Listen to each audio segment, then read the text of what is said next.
do a time of travel study where we put dye in the river, and we're going to watch the dye as it flows down the river.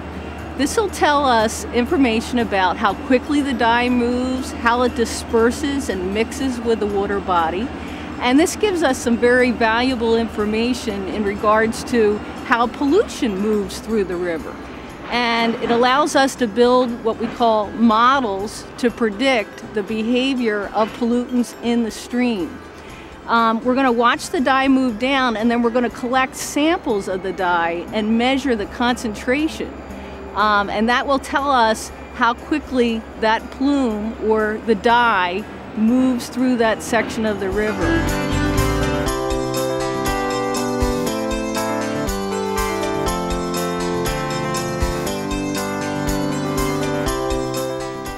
Here is what the river looked like before the dye was added.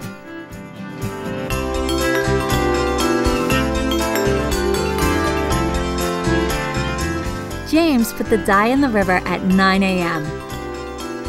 There will be 7 locations downriver where they will record the arrival time of the dye and the concentration of the dye in the water.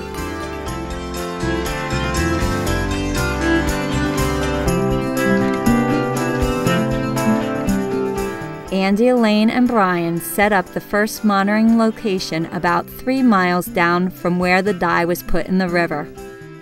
While waiting for the dye, the first thing Andy did was make a discharge measurement. A discharge measurement will tell us the amount of water flowing in the river.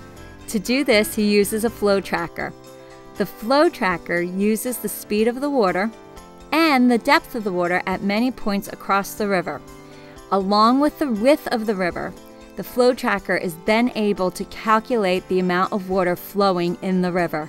The measurement of the flow, the final discharge, turned out to be about 63.7 cubic feet per second, which, if you can imagine a box that's 1 foot wide, 1 foot deep, and 1 foot tall. 63.7 of those going by here every second. They will need this number to build their model of how the water moves in the river. Next, it was time to start sampling for the dye. Andy started taking samples of the river water every 5 minutes. Brian took the samples and analyzed them using a fluorometer.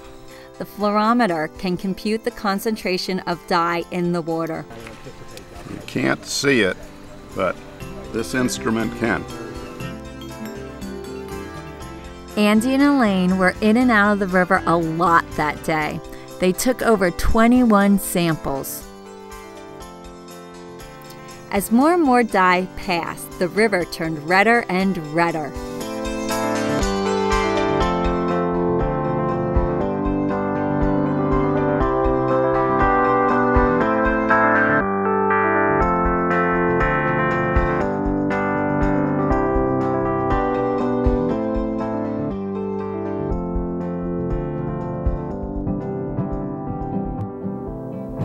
What I'm doing is taking the water samples and running them through this fluorometer.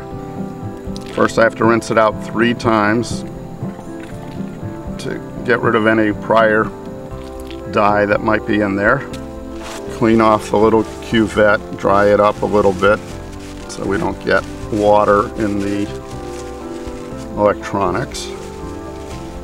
Insert the cuvette into the instrument and wait a few seconds to read it. Before the dye got here, this is what it looked like in the bottle. Then you saw how red it was out in the river, but it was only this. Can you tell the difference? It's very hard to. In the bottle, it doesn't look very dramatic, but as you saw from the pictures taken of the river, it looked very red in the river.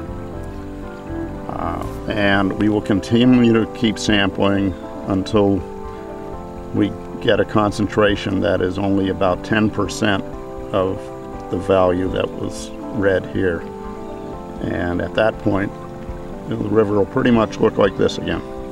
From the previous data that we've recorded, we know that the highest concentration, the peak concentration, was around 76. We're trying to get down to a concentration that is 10% of that, which would be around 7 or 8. Well, we're at 11, so probably in the next 5 or 10 or 15 minutes, most of the dye will be through here, and we'll be able to wrap up this site and move on downriver, where we start this all over again and do it 2 more times after that.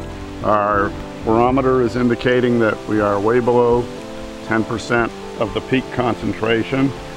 This is what happened. We had nothing, we came all the way up, and now we're going all the way down the tail, and we're getting close to 0 again.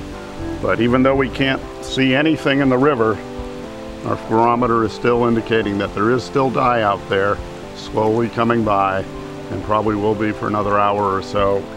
But we have all the information we need to complete our time of travel study. Brian, Andy, and their team moved ahead of the dye as it traveled down the river. They sampled at 6 more locations over the next few days to get enough data to complete their model.